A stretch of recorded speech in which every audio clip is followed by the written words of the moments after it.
वंदे मातरम हमारे खास कार्यक्रम रिपोर्टर्स लाइव में आप सभी का बहुत स्वागत है। मैं हूं आपके साथ दीपिका सिंघल। इस प्रोग्राम में हमारे साथ देश के अलग अलग हिस्सों से रिपोर्टर जुड़ते हैं और अपने राज्य की अहम खबरें आप तक पहुंचाते हैं। कौन सी खबर आज रहेगी खास, इसकी विस्तार से जानकारी आप तक पहुंचाएंगे हमारे तमाम रिपोर्टर्स। और फिलहाल जानकारी पहुंचाने के लिए अपने राज्य की चंडीगढ़ से ईशा ठाकुर हमारे साथ जुड़ गई हैं। सबसे पहले ईशा का रुख करते हैं और जानेंगे कि आज वहां क्या कुछ खास रहने वाला है, कौन कौन सी बड़ी खबरें रहने वाली हैं। ईशा, आप तक मेरी आवाज पहुंच पा रही हो तो बताइएगा।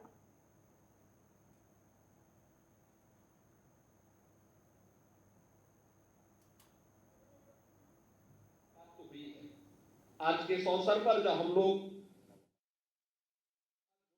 पे थोड़ी ही देर में हाई कोर्ट में सुनवाई होगी।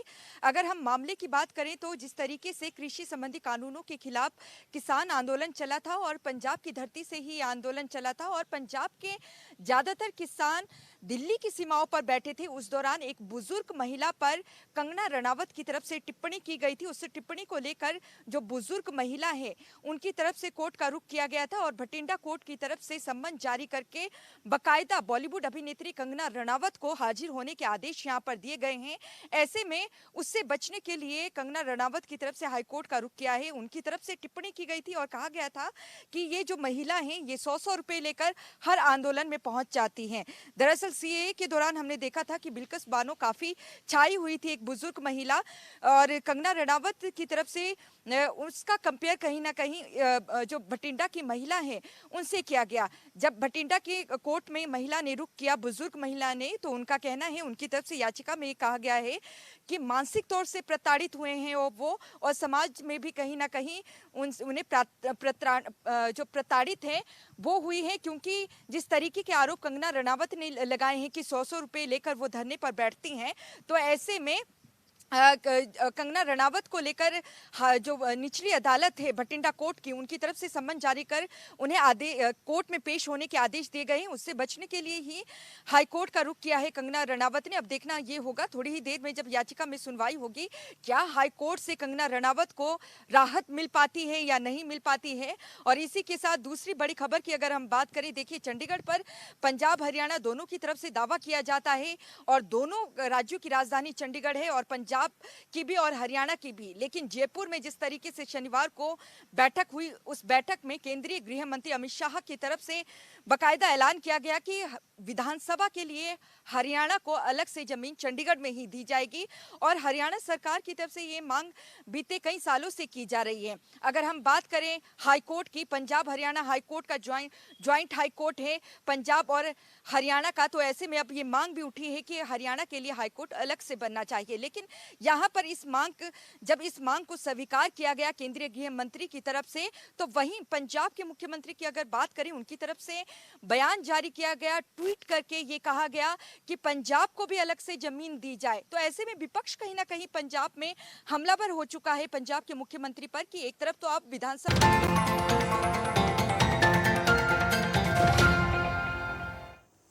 ब्रेक के बाद स्वागत है आप सभी का। मेरे दो और सहयोगी हमारे साथ सीधे जुड़ गए हैं, दोनों का रुख करेंगे। नोएडा से राजकुमार चौधरी और रायपुर से अनिल नेताम मेरे सहयोगी जुड़ गए हैं। सबसे पहले नोएडा का रुख करते हैं। राजकुमार, आप क्या कुछ खबरें आज बड़ी रहने वाली हैं, क्या जानकारी है आपके पास?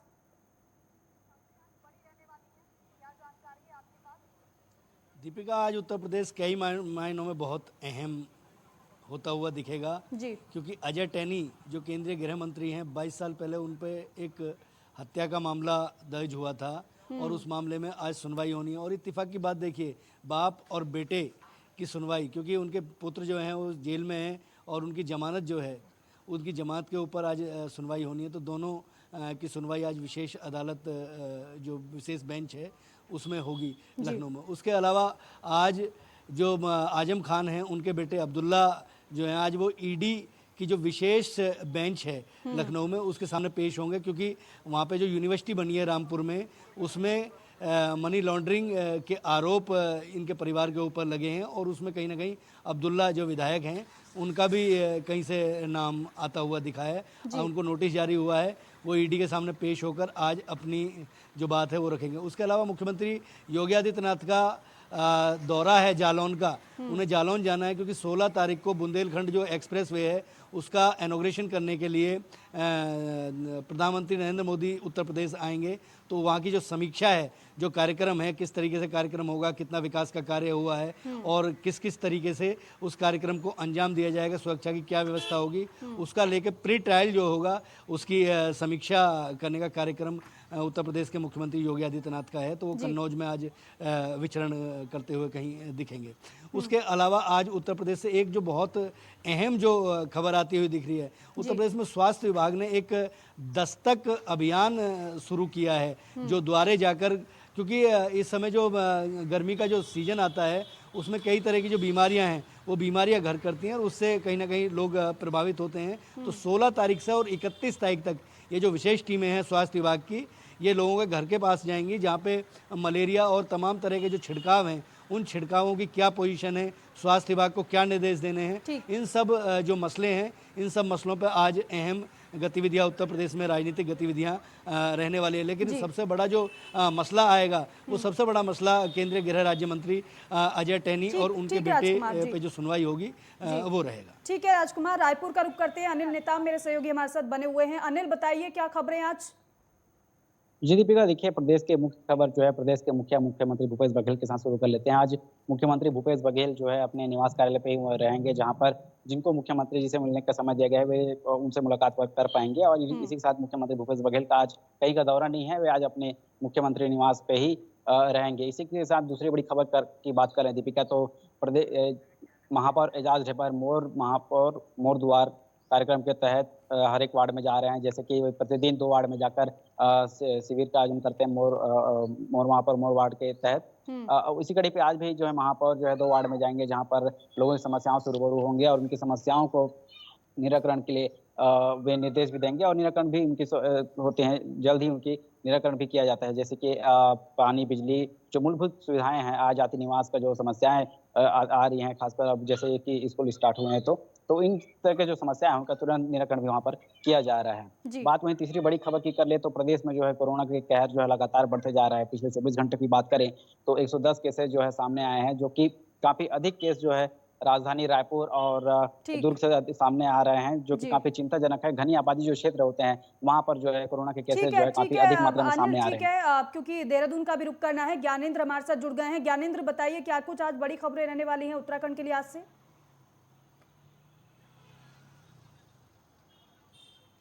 देखिए, उत्तराखंड की अगर बात करें तो आज जो एनडीए की राष्ट्रपति पद के उम्मीदवार हैं द्रौपदी मुर्मू, वो उत्तराखंड के दौरे पे हैं। आज हमने देखा सुबह 10 बजे जौलीग्रांट एयरपोर्ट पे उनका भाजपा जनजाति मोर्चा की तरफ से भव्य स्वागत किया गया। और इस दौरान जो प्रदेश के मुखिया हैं पुष्कर सिंह धामी और जो भाजपा के प्रदेश अध्यक्ष हैं मदन कौशिक, पूर्व मुख्यमंत्री त्रिवेंद्र सिंह रावत, रमेश पोखरियाल निशंक समेत तमाम दिग्गज नेता मौजूद रहे। और ऐसे में वो इस वक्त जो है देहरादून में जो शहीद स्मारक है वहाँ पहुँच गई हैं और वहाँ वो शहीदों को श्रद्धांजलि देने वाली हैं। खासतौर पे उसके ठीक बाद वो मुख्यमंत्री आवास पहुँचेंगी, जहाँ मुख्य सेवक सदन में कार्यक्रम एक बैठक का आयोजन किया गया है, जहाँ भाजपा के विधायकों सांसदों के साथ उनकी एक बैठक होने वाली है। खासतौर पे अगर देखा जाए तो कई राज्यों के दौरे के बाद वो उत्तराखंड पहुँची हैं और ऐसे में कहीं ना कहीं समर्थन की जो अपील है भाजपा विधायकों के से और सांसदों से वो करती हुई नजर आएंगी। और आज मुख्यमंत्री आवास में ये बैठक रख गई है। तस्वीरों के माध्यम से दिखाएंगे हम मुख्यमंत्री आवास के बाहर इस वक्त खड़े हैं और साफ तौर पे देखा जा सकता है जो हलचल है वो तेज हो गई है, क्योंकि 11 बजे से इस बैठक का आयोजन होना है। और ऐसे में जो शहीद स्मारक है वहाँ वो द्रौपदी मुर्मू पहुंच चुकी हैं और वहां से सीधे मुख्यमंत्री आवास के लिए वो रवाना होने वाली हैं। इस दौरान मुख्यमंत्री भाजपा के प्रदेश अध्यक्ष उनके साथ मौजूद हैं। और ऐसे में जो मुख्यमंत्री आवास है, यहाँ जो मुख्य सेवन सदक है, यहाँ जो कार्यक्रम होना है, एक बैठक होनी है उनके साथ विधायकों की और सांसदों की, तो ऐसे में जो सांसद और विधायकों के आने का सिलसिला भी है वो भी शुरू हो गया है। लगातार जो विधायक हैं भाजपा के वो मुख्यमंत्री आवास पहुंच रहे हैं और ऐसे में ये बैठक काफ़ी अहम है, क्योंकि अपने समर्थन के लिए वो यहाँ पहुंची हैं। अपने समर्थन के लिए वो कहीं ना कहीं विधायकों से सांसदों से मिलने वाली हैं। तो आज उत्तराखंड के अंदर ये द्रौपदी मुर्मू का दौरा काफ़ी अहम है और ऐसे में देखा जाए तो इसको लेके कहीं ना कहीं भाजपा के अंदर एक खासा उत्साह है। और इसके अलावा अगर हम बात करें तो मौसम विभाग की तरफ से प्रदेश के पहाड़ी जिलों में बारिश की जो संभावनाएं व्यक्त की गई हैं और ऐसे में जिस तरीके से उनकी तरफ से कहा गया है कि जो प्रदेश के पहाड़ी इलाके हैं, गढ़वाल के जो इलाके हैं, चमोली, उत्तरकाशी, रुद्रप्रयाग, पौड़ी, टिहरी, इन इलाकों में बारिश की जो संभावनाएं हैं वो बनी रहेंगी। शाम के समय तकरीबन 5 बजे के बाद बारिश का जो सिलसिला है इन पहाड़ी इलाकों में देखने को मिल सकता है। वहीं देहरादून में भी बारिश की संभावनाएं बनी रहेंगी। तो कुल मिला के देखा जाए तो आज की सबसे बड़ी खबर जो है वो द्रौपदी मुर्मू के उत्तराखंड का दौरे का है। जी बिल्कुल ज्ञानेंद्र, और ये तमाम जानकारी आपने बताया कि उत्तराखंड में आज क्या कुछ खास रहने वाला है। ईशा, आप तक मेरी आवाज पहुंच पा रही है क्या? ईशा, आपकी बात अधूरी रह गई थी, जरा जी उसे पूरा करिएगा। जी बिल्कुल, देखिए जिस तरीके से अगर हम बात करें पंजाब और हरियाणा दोनों राज्यों की राजधानी चंडीगढ़ है और चंडीगढ़ में दोनों ही राज्य अपनी दावेदारी यहाँ पर पेश करते हैं। और इस देखा गया था कि पंजाब और हरियाणा दोनों की तरफ से बकायदा विधानसभा हाल ही में विधानसभा प्रस्ताव पारित करके चंडीगढ़ पे अपना दावा पेश किया गया था। ऐसे में देखिए हरियाणा की तरफ से पहले से ही ये मांग लगातार की जा रही है कि हरियाणा का जो विधानसभा है वो अलग से होना चाहिए। इसके अलावा हाईकोर्ट की अगर बात करें, क्योंकि पंजाब और हरियाणा का दोनों का ही ज्वाइंट हाईकोर्ट है, तो ऐसे में हाईकोर्ट भी अलग होना चाहिए। शनिवार को केंद्रीय गृह मंत्री अमित शाह की तरफ से जयपुर में इसका बकायदा ऐलान किया गया कि जमीन दी जाएगी चंडीगढ़ में ही हरियाणा सरकार को, जो विधानसभा परिसर का वहां पे निर्माण किया जाएगा। तो ऐसे में देखिए पंजाब के मुख्यमंत्री ने भी लगे हाथों ट्वीट कर दिया और केंद्र सरकार से ये मांग कर डाली कि पंजाब को भी चंडीगढ़ में अलग से जमीन दी जाए ताकि पंजाब भी अपना अलग से हाईकोर्ट और पंजाब जो हाईकोर्ट है और विधानसभा है उसे बना सके। लेकिन यहाँ पर देखिए जो पंजाब के विपक्ष के नेता हैं वो कहीं ना कहीं अब मुख्यमंत्री को निशाने पर ले रहे हैं कि एक तरफ तो आप प्रस्ताव पारित करते हैं और चंडीगढ़ में अपना दावा पेश करते हैं और दूसरी तरफ अलग से आप जमीन की मांग कर रहे हैं कि पंजाब को अलग से जमीन दिया जाए। तो कहीं ना कहीं इससे चंडीगढ़ में जो दावेदारी है वो पंजाब की कम होती नजर आ रही है, ये विपक्ष का कहना है। श्रोमणी अकाली दल की तरफ से तो दीपिका यहाँ पर चेतावनी तक दे दी गई है मुख्यमंत्री को कि आप अपनी स्टेटमेंट को वापस ले और कल कोर कमेटी की बैठक बुलाई गई है, अगर वापस नहीं लेते हैं तो उसमें एक निर्णय लिया जाएगा कि अगला कदम श्रोमणी अकाली दल का मुख्यमंत्री के खिलाफ क्या रहेगा। तो ऐसे में एक तरफ तो कहीं ना कहीं क्योंकि विधानसभा चुनाव भी है हरियाणा में, तो हरियाणा को जरूर इसका फायदा होगा 2024 में जो विधानसभा चुनाव होंगे उसमें। लेकिन कहीं ना कहीं अगर हम पंजाब की अगर बात करें तो पंजाब कहीं ना कहीं राजनीति में इसमें फंसी हुई नजर आ रही है। तो जो ये मामला है चंडीगढ़ का वो और उलझता हुआ यहाँ पर नजर आ रहा है। हालांकि यहाँ पर खुशी जरूर जाहिर कर रही है हरियाणा सरकार की अलग से हरियाणा विधानसभा परिसर यहाँ पर बनने जा रहा है। लेकिन कि आज चंडीगढ़ में क्या कुछ खास रहने वाला है, और ये थे हमारे रिपोर्टर जो तमाम राज्यों से जुड़े हुए थे, जो अपने राज्यों की अहम खबरें, बड़ी खबरें आप तक पहुंचा रहे थे। और इसी के साथ ही फिलहाल हमारे इस खास कार्यक्रम रिपोर्टर्स लाइव में बस इतना ही। आप देखते रहिए नेटवर्क 10। जय हिंद।